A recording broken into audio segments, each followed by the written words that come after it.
Welcome back to Joseph's Fireside. Today I'm going to tell you how I grew up in Central Ohio and the things that helped shape my life there. My father was a minister, so from about age 1 till 14 my life revolved entirely around the church. Well, my dad and I were buddies, so I was always tagging along helping him do something. One of my jobs was cleaning the chewing gum off the bottom of the church pews. Another was emptying the trash can from the parking lot, and where I would find several of my dad's, what do you call those? Several of my dad's bulletins that I'd helped him print. My dad spoke at a lot of special events throughout our church conference, and I went with him and rode shotgun on every trip that I could.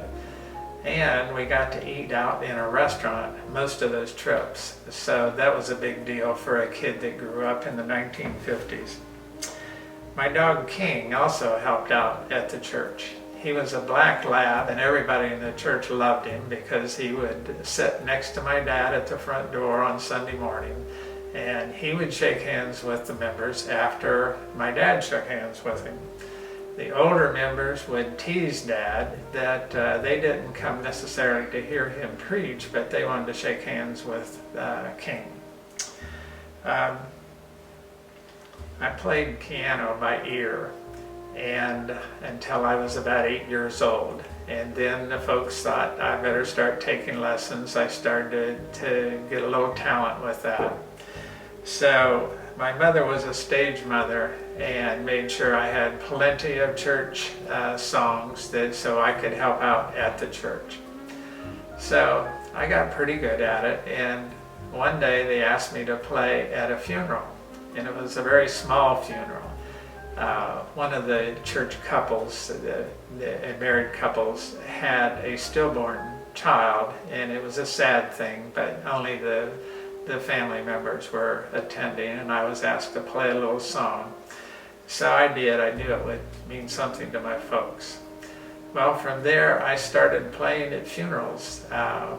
Every once in a while they couldn't find somebody in the afternoon, and I figured out I was getting out of school for the whole afternoon, so I was always asking if they had any work for me.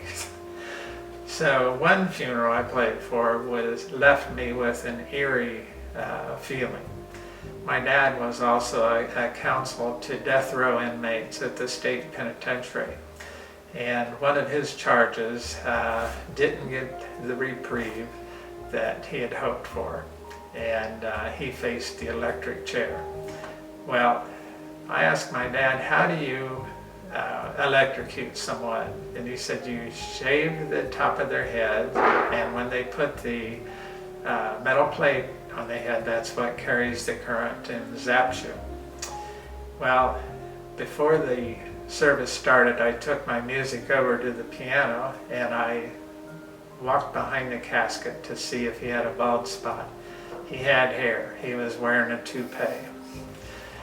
Well, I didn't travel with my dad much beyond the age of 14 because I was busy. I had friends, and we would swim at this abandoned stone quarry, fish, and that's the way I grew up. It was I always stayed close to my dad. We were best friends. So that's a little bit about my life. In the next video, I would like to discuss characterization. I love to take a character and tell what he's thinking right in the middle of the scene, how he reflects back on something. And be sure and subscribe to my YouTube channel and check my website for a schedule of events. See you guys soon on my next video.